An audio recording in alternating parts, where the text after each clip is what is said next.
몇 주 전에 전도사 시절부터 나름 두터운 친분이 있었던 한 자매로부터 카카오톡 메시지가 하나가 왔습니다.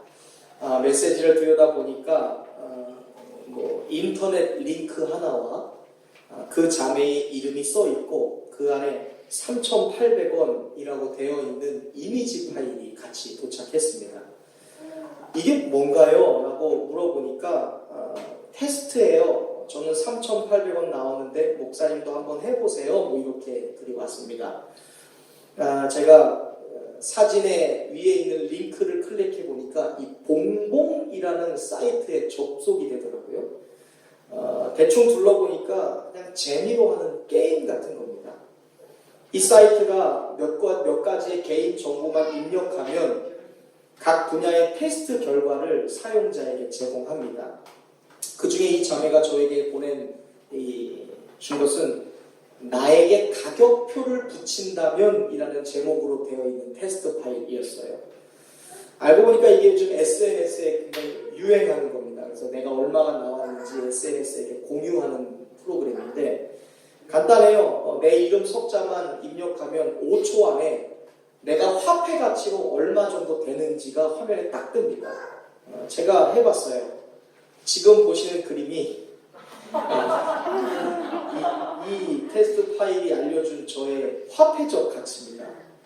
4,050원. 그냥 제 이름에 감사해요.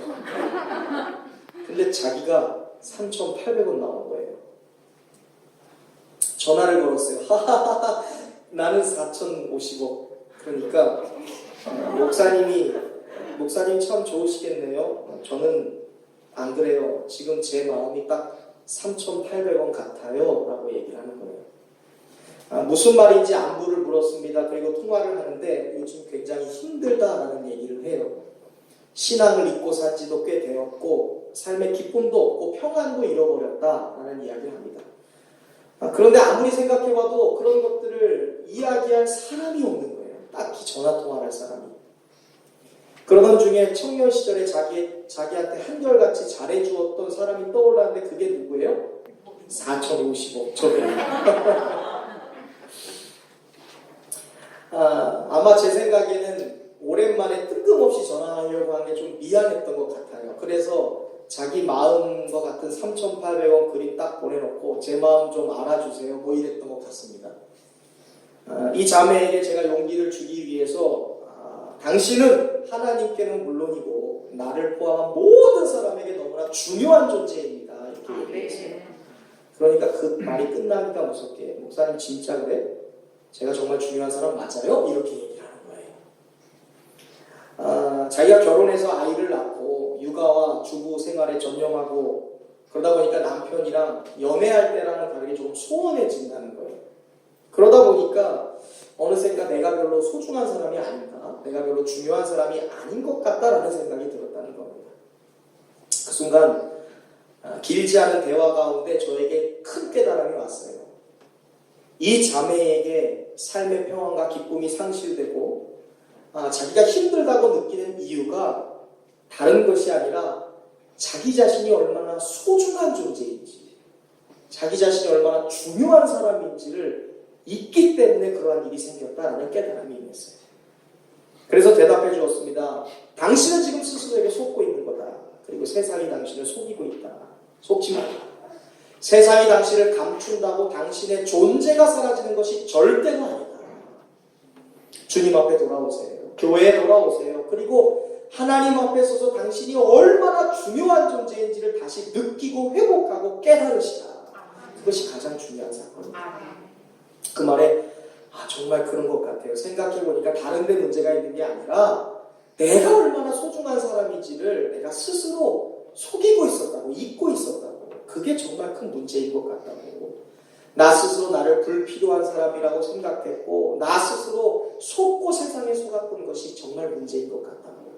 내가 생각을 바꿔보겠다고. 다시 한번 노력해보겠다는 약속을 끝으로 전화통화를 마무리했습니다. 사실 이 땅에 살아가는 모든 사람들은 이 자매와 같은 동일한 질문을 스스로에게 할 때가 있어요. 내가 정말 중요한 사람인가? 내가 정말 소중한 사람인가? 그랬을지 몰라도 지금 나를 보니까 나는 별로 중요한 사람이 아닌 것 같아. 여러분은 어떠신지 모르겠어요. 여러분 스스로 지금 소중한 사람이라고 생각하시나요? 아멘. 정말이세요? 아멘. 내가 없어서는 안 되는, 우리 가족에서, 우리 회사에서, 우리 교회에서는 없어서는 안 되는 중요한 사람이라고 여러분 생각하시나요? 아멘.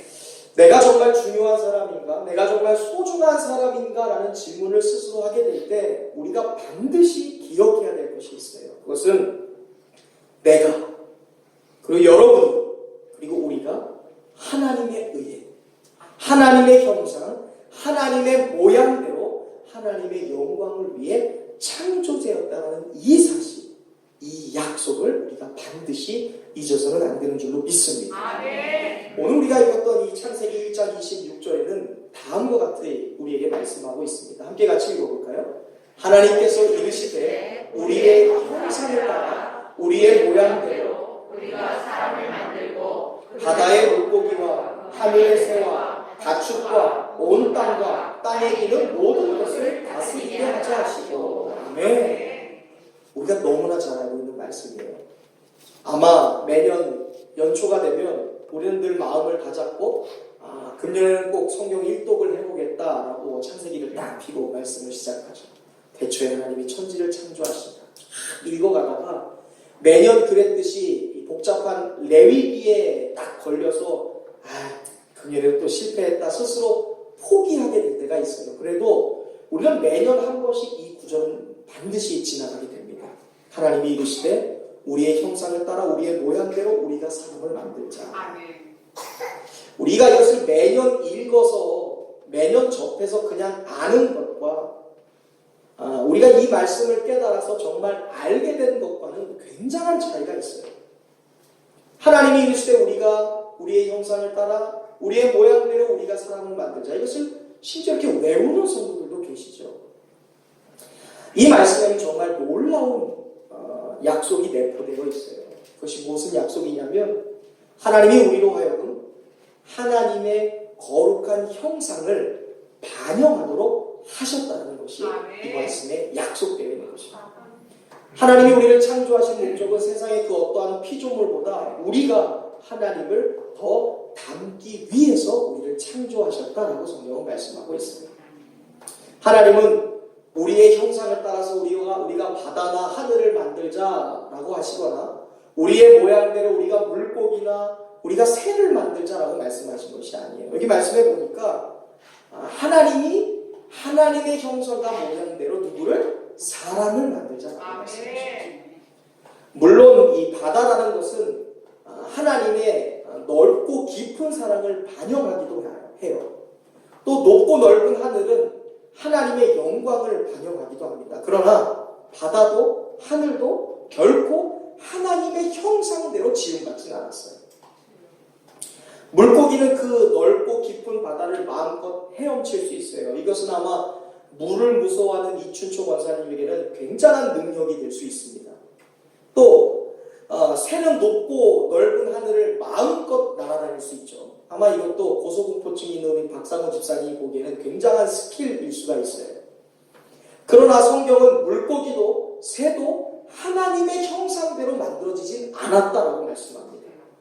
그러나 우리는 달라요. 성경에 보니까 우리만이 하나님의 형상과 하나님의 모양대로 만들어졌다고 말씀드렸습니다. 이것은 그 사람이 어떠한 사람이든지 사람은 모두 다 하나님의 속성을 지니고 있다라는 말이에요. 우리에게는 은혜, 사랑, 소망, 용기, 지혜, 지식, 친절, 생각, 영원을 사모하는 마음들이 있죠. 이러한 모든 마음들은 우리를 동물과 자연으로부터 구별해서 하나님, 거룩하신 하나님의 속성을 지니고 있다는 것을 깨닫게 해요. 정말 그래요. 사랑, 용기, 지혜, 친절, 지식, 생각, 이것은 동물과 자연에게 없는 하나님의 형상을 갖는 우리에게만 있는 특징이죠. 저에게는 절대로 잊을 수 없는 두 날이 있는데요. 한 날은 2011년 8월 30일이고 한 날은 2014년 6월 13일입니다. 퀴즈, 이 날이 과연 무슨 날일까요? 2011년 8월 30일, 2014년 6월 13일. 저희 아내의 생일도 아니죠. 저와 저희 아내의 결혼기념일도 아니에요. 저희 너무나 사랑하는 딸과 아들의 생일입니다. 저는 절대로 이 두 날은 잊을래야 잊을 수가 없어요. 제가 산부인과에서 처음 저희 그 두 아이를 받았어요. 제가 두 아이의 탯줄도 다 잘랐어요. 우리 정영기 성도님도 그렇게 하셨나요? 네. 제가 처음 우리 아이들을 봤을 때 얼마나 놀랐는지 몰라요. 아마 자녀를 받아보고 태어난 아이를 처음 보신 아버지들은 동일하게 느끼실 거예요. 저희 장모님은 축하해, 아이가 꼭 자네를 닮았어, 아빠랑 판박이네, 이렇게 얘기했지만 저는요 극구 사양했어요. 아니요! 이 아이는 저를 닮은 게 아니라 마치 장모님을 꼭 닮아요. 이 아이는 저를 닮은 게 아니라 장모님의 딸인 양나영을 닮았어요. 왜냐하면 아이를 처음 보면 알지만 아이가 엄마 뱃속에서 처음 나오면요 너무 쭈글쭈글해요. 머리가 이렇게 막 이렇게 삐죽하기도 하고요. 그 모습이 마치 사람이 아니라 에어리어 같이 생겼어요. 근데 그 모습을 보고 저를 닮았다고 하니까 제가 막 장모님이 아니었으면 올라탔을지도 몰라요. 무슨 말이냐고, 어떻게 저 애가 나를 닮았냐고, 저렇게 쭈글쭈글한 애가 내가 아니라 장모님을 닮은 거, 장모님의 딸을 닮은 거겠죠. 제가 그렇게 얘기했어요. 그런데 이 아이가 친절하고 정말 깨끗한 옷을 입고 있는 간호사의 손에 맡겨집니다. 그리고 간호사가 이 아이의 몸에 묻은 양수를 닦아내기 시작하고요. 너무나 새하얀 포대기로 아이를 감싸요. 그럼 아이의 몸에 있었던 수분이 마릅니다. 그러면서 점점 피기가 돌기 시작해요. 그때 아빠의 마음은 달라져요. 장모님, 잠깐만요. 잠깐 정정할게요. 장모님을 닮은 것이 아니라 저를 닮았어요. 누가 봐도 저의 얼굴을 닮았어요. 누가 봐도 저처럼 귀엽고요. 누가 봐도 이 아이의 손과 발을 보세요. 저랑 똑 닮았어요. 취소할게요. 이 아이의 귀여움과 사랑스러움 모두 다 저를 닮은 거예요. 창세기 5장 3절에 보면 아담이 자기의 모양, 곧 자기의 형상과 같은 아들을 낳아서 그 아들의 이름을 셋이라고 했다라고 나와요. 아마 저를 생각해 보건데 이 셋은 아버지였던 아담을 너무 똑같이 닮았을 것 같아요. 머릿결도 아빠의 머릿결을 닮았을 거고, 그 작은 손과 발 하나, 눈 하나, 그 모든 모습 하나하나가 다 아담을 닮았을 거예요. 아마 성격, 아마 배꼽 있는 거, 모든 사람에게 배꼽 똑같이 있으니까 그것 빼고는 아담과 똑같이 생겼을 거예요. 이 원리는 우리에게도 적용돼요.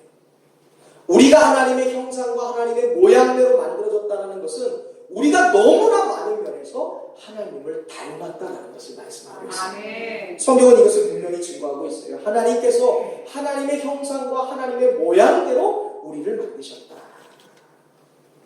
하나님의 형상과 하나님의 모양대로 하나님이 사람을 창조하셨다는 이 약속에는요 절대로 예외 조항이란 있을 수가 없어요.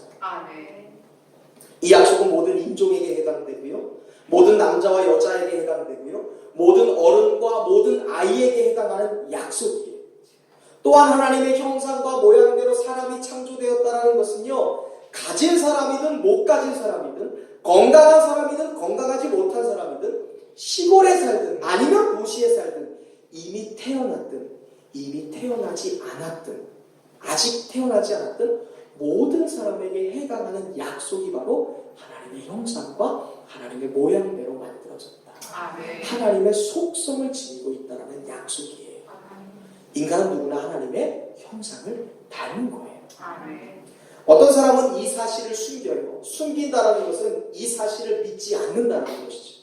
반면에 어떤 사람들은 내가 하나님의 형상과 하나님의 속성과 하나님의 모양을 닮았다는 것을 두 손을 높이 들고 기뻐하며 하나님을 찬양합니다.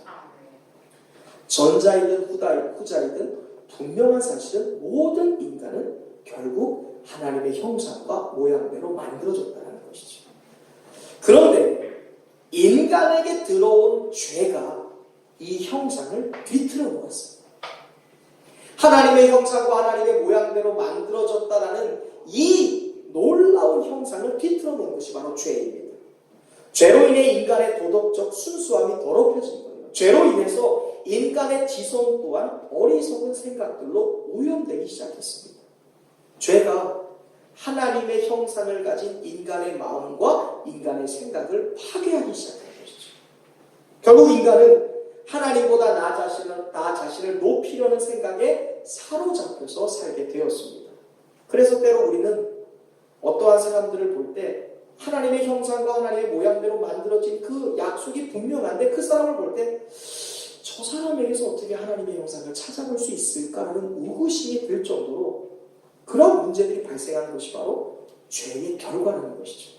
저 사람에게 하나님의 형상이 있다고? 저 사람이 하나님의 모습을 닮은 것이라고? 절대로 우리가 수긍하기 어려운 사람을 만나게 되죠. 그것이 죄의 결과라는 거예요. 그러나 여러분, 우리는 어떠한 순간이라 할지라도 하나님의 형상과 하나님의 모습대로 창조해야겠다는 이 약속을 하나님이 절대로 철회하시거나 하나님이 절대로 이 계획을 변경하실 것이라고 생각해서는 안 됩니다. 하나님은 어제도 그리고 오늘도 지금도 내일도 여전히 우리로 하여금 하나님의 성품을 담고 하나님의 형상을 담고 하나님의 영광을 우리의 삶에 반영하도록 계속해서 우리를 하나님의 모양과 하나님의 형상대로 만들어가고 계신다는 거예요. 그것이 바로 창세기 1장 26절 하나님의 형상대로 하나님의 모양대로 우리가 창조되었다는 말씀. 그것이 하나님이 계속해서 우리를 하나님의 형상과 모습대로 바꾸어가고 계신다. 만들어가고 계신다라는 말씀이 담고 있는 진리예요. 우리는 계속해서 변화하고 있어요. 우리의 의지와 의도와는 상관없이 하나님의 형상과 모양대로 만들어지도록 우리는 계속 변화되고 있습니다. 이것이 이 말씀에 달린 진리입니다. 이 말씀에 달린 진리는요, 우리가 하나님과 교제를 시작합니다. 우리가 하나님의 말씀에 순종하고 그 말씀의 명령에 순종하기 시작해요. 우리가 또한 하나님의 성품을 이해하기 위해 애쓰고 하나님의 형상을 나의 삶에 반영하기 위해 씨름할 때 우리에게 일어나는 사건들을 통해 이 진리가 증명됩니다. 우리에게서는요, 조금 더 정확히 표현하면 우리가 하나님의 말씀대로 살기 위해 노력하고 하나님의 형상을 담기 위해서 애쓸 때 우리 안에서 놀랍게도 어떠한 한 사람이 나타나기 시작해요. 내가 이전에는 만나보지 못했던 사람, 내가 이전에는 경험하지 못했던 그러한 사람의 형상이 우리에게서 나타나기 시작합니다. 바로 나의 내면 깊숙한 곳에서부터 하나님의 모습이 나타나기 시작합니다. 우리의 일이 하나님이 말씀하실 법한 이야기들을 하기 시작해요. 우리가 말씀을 가까이 하고 하나님의 명령을 가까이 하고 하나님을 사랑하고 하나님의 형상을 담기 위해 씨름하고 애쓸 때 나의 손과 발이 마치 하나님이 행하실 만한 일들을 행하기 시작합니다. 용서하기 시작하고 이해하기 시작하고 사랑하기 시작하고 나누기 시작하고 헌신하기 시작하고 용납하기 시작하고 이해하기 시작해요. 마치 새하얀 옷에 묻은 얼룩을 하나하나 지우듯 하나님이 우리 안에 있는 죄의 얼룩을 지워나가시며 하나님이 하실 법한 일들을 우리의 삶에서 해나가기 시작하는 거예요. 이것이 바로 우리로 하여금 지금도 여전히 하나님의 성품을 담고 하나님의 영광을 반영하도록 지금도 하나님의 형상과 모양대로 만들어 가시는 우리의 삶에 나타난 이 말씀의 약속의 증거예요. 우리 안에서 하나님의 형상이 계속 나타나는 거예요. 연약한 우리에게서 하나님의 모습이, 하나님의 언어가, 하나님의 행동이 드러나기 시작하는 거예요. 골로새서 3장 9절에서 10절 말씀도 이것을 증명하고 있거든요. 우리 함께 같이 읽어보겠습니다. 시작. 너희가 서로 거짓말을 하지 말라. 옛사람과 그 행위를 벗어버리고 새 사람을 입었으니 이는 자기를 창조하신 이의 형상을 따라 시기에까지 새롭게 하심을 입은 자니라. 아멘. 성경은 구원받은 사람들을 향해서 그리고 그리스도인들을 향해서 이미 너희는 새 사람을 입었다라고 말씀합니다.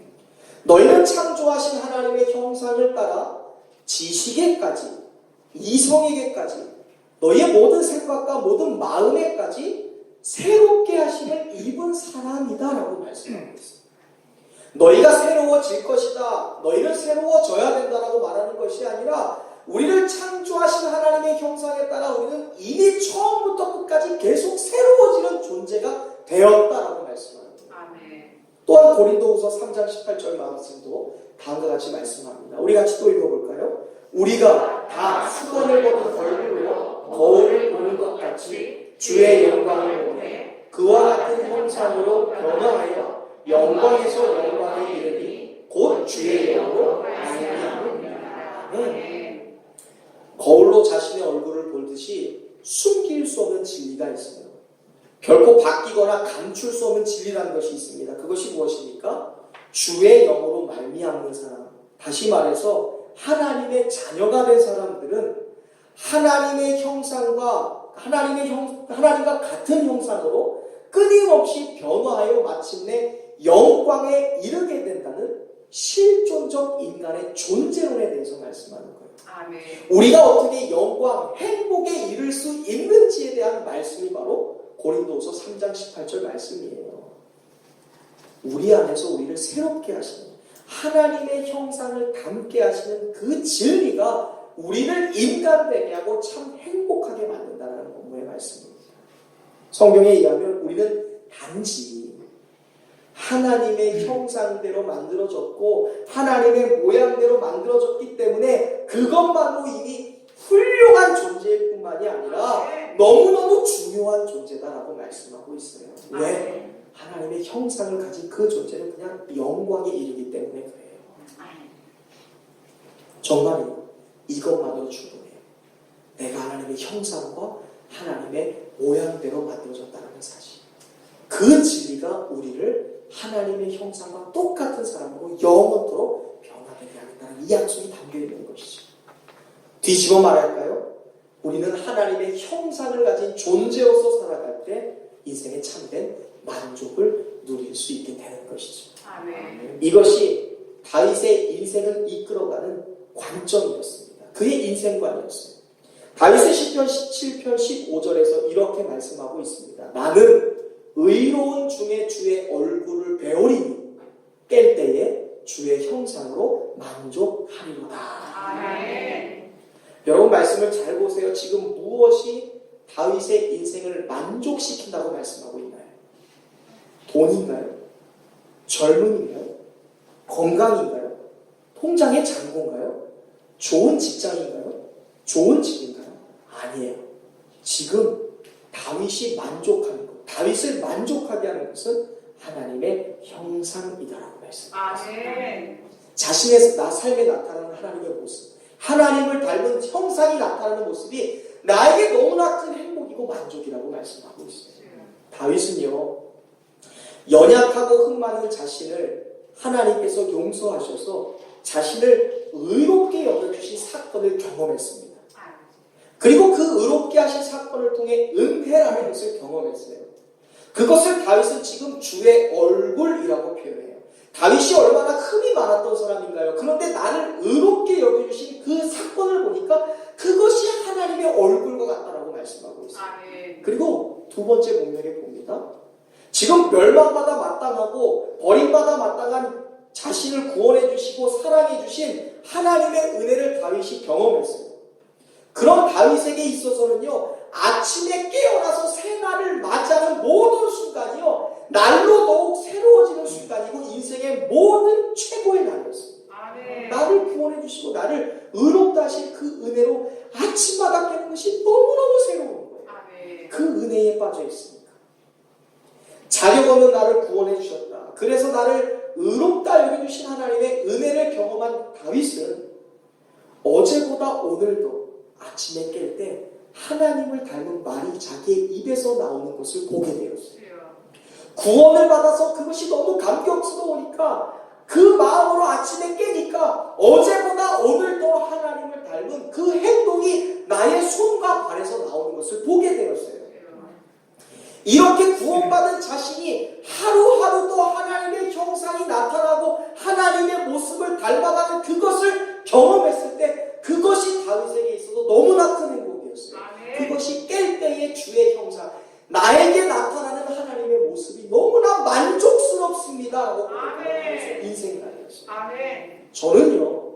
저와 여러분이 이 다윗의 깨달음과 이 다윗의 고백을 날마다 경험하면서 살아갈 수 있기를 주님의 이름으로 축원드립니다. 나의 삶에서 하나님의 모습이 나타나는 것, 나의 삶에서 하나님의 형상이 나타나는 것이 우리의 인생에 있어서 가장 큰 행복이었다고 말씀드립니다. 우리의 형상을 따라 우리의 모양대로 우리가 사람을 만들자.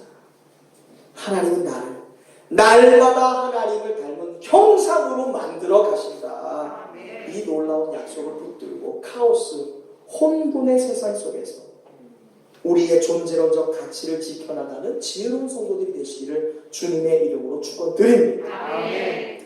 나는 하나님의 형상대로 창조된 거야. 나는 하나님의 모양대로 만들어졌어. 그리하여 어제도 오늘도 내일도 나는 하나님의 모양대로 빚어져 가고 있어. 이 사실을 믿기로 선택한 순간에 우리의 삶에 가득 찼던 걱정과 슬픔과 그 많은 번뇌는 거짓말처럼 눈 녹듯 녹기 시작할 줄로 믿습니다. 몇 주일 전에 주일 예배를 마치고 홍윤영 집사님이 저를 찾아왔어요. 저에게 할 말이 있다는 거예요. 평소에는 그렇게 평온한 사람인데 이미 감정이 하늘나라에 가 있어요. 흥분했어요. 딱 보니까 자기 아내인 유미리 집사님 이야기를 하고 싶은 거예요. 여러분 알다시피 유미리 집사님이 지금 입덧 때문에 굉장히 힘들어하고 있거든요. 제가 알기로. 하나님이 허락하시면 아마 내년 봄에는 이 자리에 저 두 내외가 낳은 아름다운 정말로 고귀한 아이가 태어날 줄로 믿습니다. 아마 근데 조금만 더 있으면 저 아름다운 유미리 집사님의 몸이 마치 그 무당벌레처럼 변할지 모르겠어요. 그걸 꼭 생각하면서 아마 얼마 뒤에 이 뱃속의 아기가 엄마의 배에 지워지지 않는 튼살을 만들 겁니다. 그 튼살을 예방하기 위해 아빠는 그냥 정신없이 크림을 발라댈 거예요. 그래도 생길 거예요. 아마. 엄마를 편히 누워서 잠들지 못하게 만들 거예요. 그 아이가. 이 아이는 엄마가 조금만 더 무리해서 걸으면 엄마에게 사인을 보내서 사람들 시선 아랑곳하지 않고 어디든지 제발 좀 앉았다 가라고 엄마에게 사인을 보낼 거죠. 자기 마음에 들지 않으면 이 아이는 엄마가 그렇게 좋아하던 음식도 다 토하게 만들 거예요. 그리고 마음 내키는 대로 시도 때도 없이 엄마의 발로 뻥뻥 차게 될 거예요. 그럼 엄마는 하면서 고통스러워하겠죠. 그런데 여러분 그 아이가 믿기 어렵겠지만 저는 그 아이를 너무너무 사랑해요. 정말 아이러니하죠. 그 아이를 본 적도 없어요. 아직 12주밖에 되지 않아서 이 아이의 성별도 몰라요. 그런데 저는 그 아이를 너무너무 사랑해요. 저는 진심으로 이 아기를 사랑해요. 제가 아이 성별만 나오면 제일 먼저 달려가서 이 아이를 위한 베네 쪽을 제가 사서 선물해 줄 거예요. 제가 제일 먼저. 아무도 주지 마세요. 내가 제일 먼저 줄 거예요. 그런데 생각을 해보세요. 그 아이가 저의 사랑을 받기 위해서 저를 위해서 해준 일이 뭐가 있을까요? 아무것도 없어요. 생각해보면 진짜 아무것도 없어요. nothing. 아무것도 없어요. 제가 사무실에 앉아서 성경과 씨름할 때 목사님 좀 쉬면서 하세요 하면서 향긋한 커피를 타다 준 적도 없습니다. 우리 교회학교 아이들처럼 목사님 하면서 저한테 재롱을 떨어준 적도 없어요. 저한테 세례를 받은 적도 없는 아이예요. 모든 아이가 다 그렇듯이 숨을 내쉴 때마다 달콤한 향기를 저에게 뿜어준 적도 없습니다. 제 앞에서 사랑스러운 노래를 부른 적도 없어요. 춤을 춘 적도 없죠. 정말 nothing, 아무것도 해준 적이 없어요. 그런데 저는 이미 이 아이를 너무너무 사랑해요. 아마 제가 이 아이를 위해서 해줘야 될 일이 있다면 저는 무슨 일이든 해줄 용의가 있습니다. 곧 할아버지 되실 유채혁 권사님 동일하지 않으시나요? 그 아이를 위해서 이미 막 적금 붓고 있다 막 얘기하시더라고요. 얼굴도 본 적도 없고 아직 성별도 못 하는 이 아이를 너무나 사랑해서 그 아이를 위해 모든 일을 해줄 준비가 할아버지 되시는 유재혁 권사님에게는 있어요. 곧 할머니 되시는 홍은표 지사님 어떠세요? 얼굴도 본 적이 없는, 나에게 어떤 것도 해주지 않는 그 아이가 너무 사랑스럽지 않나요? 그래서 그 아이가 어디를 가달라고 하면 지구 끝까지라도 함께 갈 용의가 아마 있으실 거예요. 또한 곧 할머니가 되신 우리 배현정 집사님도 그러실 거예요. 아까 전에 교회 오니까 뭘 핸드폰을 갖다가 이렇게 하고 있어요. 제가 봤을 땐 점이에요. 영희가 임신했거든요. 8주. 40점이야. 카메라에 이만한 거는 실제로 요만한 거예요. 아예 눈에도 잘 안 보이는. 근데 그 아이의 그 초음파 사진을 보고서 사랑해. 진짜 지구 끝까지 갈 것 같아요. 아마 제가 이 아이를 사랑하듯 이곳에 모인 성도님들도 다 우리 배현정 집사님 며느리 뱃속에 있는 아기랑 우리 유미리 집사님 뱃속에 있는 아기를 사랑할 거예요. 아멘. 그러시죠? 아멘. 생각해봤습니다. 왜일까? 아기는 아무것도 해준 게 없는데 뭘 해줬다고? 생각해보니까 왜 우리가 본 적도 없고 만난 적도 없고 무언가 해준 적도 없는 이 아이를 왜 이렇게 사랑하는 것일까? 이유는 바로 이 아기가 내가 너무나 사랑하는 홍윤영 집사와 유민희 집사의 일부이기 때문에 그래요. 아멘. 저 두 사람의 형상과 모양을 닮아 만들어진 아이이기 때문에 사랑하는 거예요. 아멘. 뭘 해줘서 그런 것이 아니라 일부이기 때문에 내가 사랑하는 사람의 형상과 모양대로 만들어진 아이이기 때문에 사랑하는 것이죠.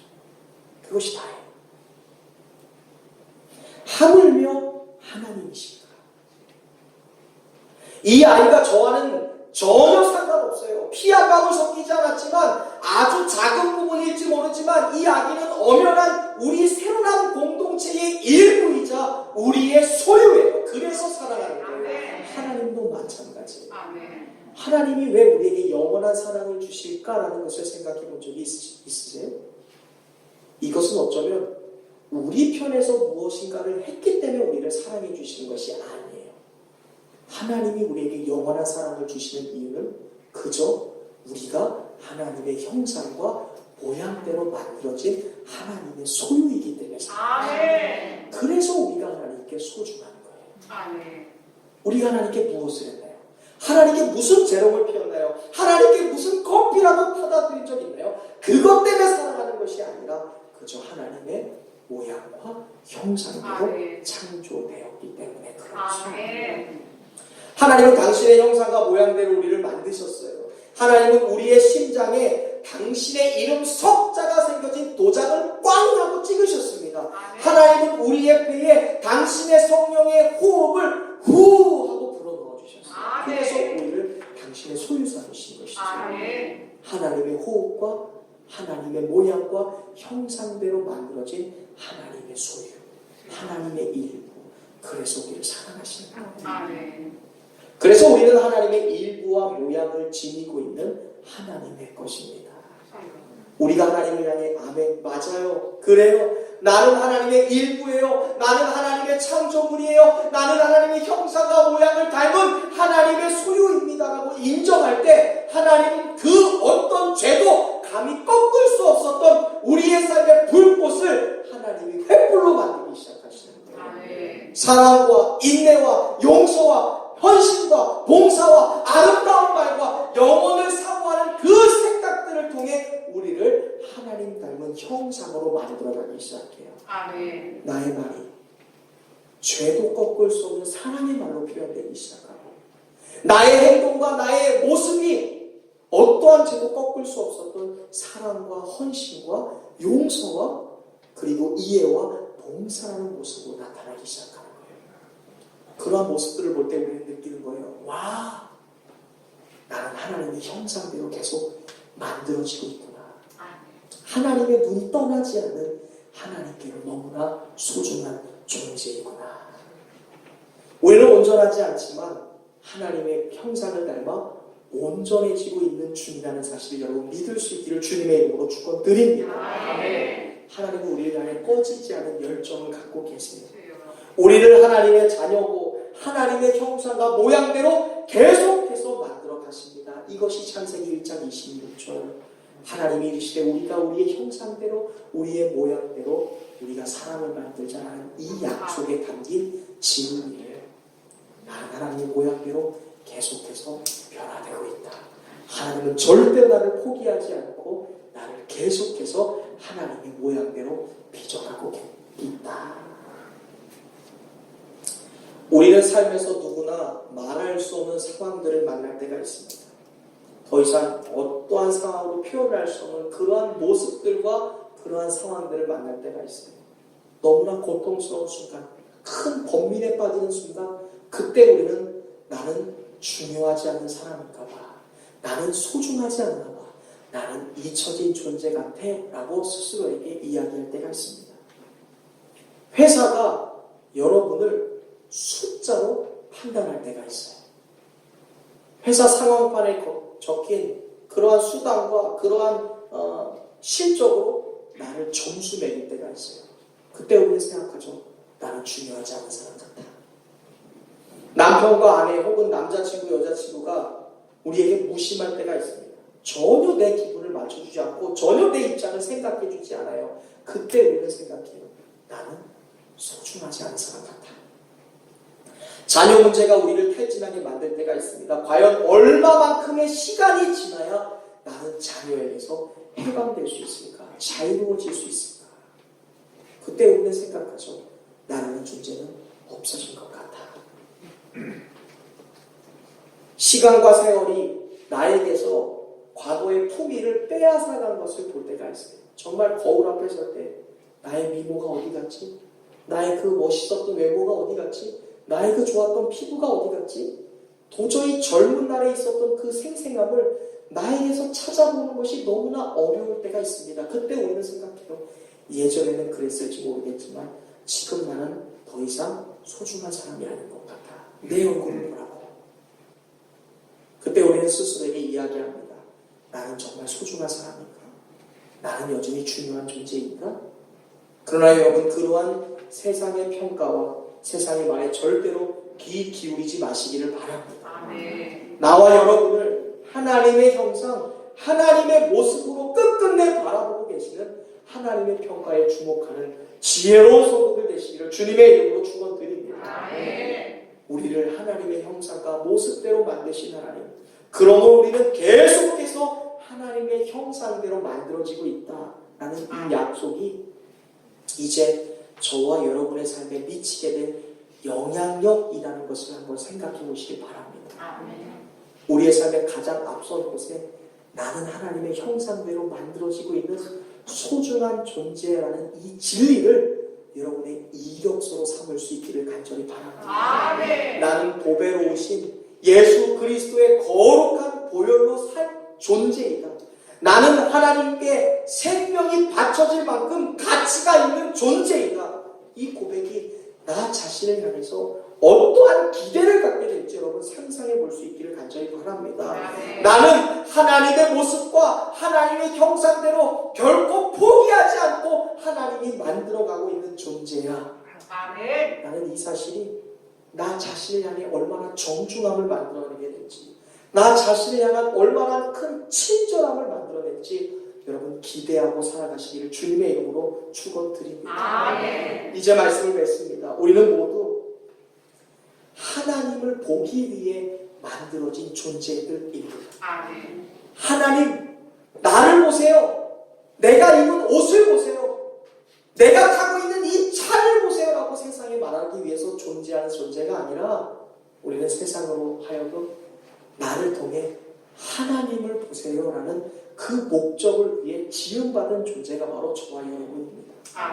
이 사명에 의거하여 세상 사람들은 더 이상 여러분이 아니라 여러분이 입고 있는 옷이나 여러분이 다니는 회사나 우리가 타고 있는 차로 나를 판단하는 것이 아니라 우리를 통해 하나님의 형상을 보기를 원하고 있다는 사실을 여러분 기억하시기 바랍니다. 이것이 하나님의 형상과 모습대로 만들어진 우리에게 부여된 사명이자 생명이에요. 아멘. 사람들은 우리가 입은 옷, 우리가 타는 차, 우리가 살아가는 그 집에 전혀 관심이 없어요. 그들은 우리가 어떠한 하나님의 형상을 나타내고 있는지에 대하여 주목하고 있습니다. 이것이 하나님의 형상대로 우리를 만드신 하나님의 목적이기 때문에 그래요. 당신의 모양대로 우리를 만드신 하나님의 약속이기 때문에 그렇습니다. 하나님은요, 우리가 어떠한 곳에 가 있다 할지라도 이 약속과 이 진리를 이루기 위해서 지금도 쉬지 않고 일하고 계신다는 사실을 기억하는 성도들 되시길 바랍니다. 아멘. 하나님은 반드시 우리를 하나님의 모습대로 빚어가기 시작할 거예요. 아멘. 세상이 우리를 속인다 할지라도, 내가 스스로 나를 감춘다 할지라도, 나는 하나님의 형상대로, 모양대로 만들어진 존재이고 그렇게 만들어질 거야 라는 이 멋진 정체성을 가지고 이 땅에서 승리하는 하나님의 백성들 되시기를 주님의 이름으로 축원드립니다. 이 시간에 옆 사람과 인사하겠습니다. 당신은 하나님의 형상대로 만들어졌습니다. 당신은 하나님의 모양대로 만들어져 가고 있는 중입니다. 당신은 정말 중요한 사람입니다. 기도하겠습니다. 하나님, 세상이 만들어진 그 경향이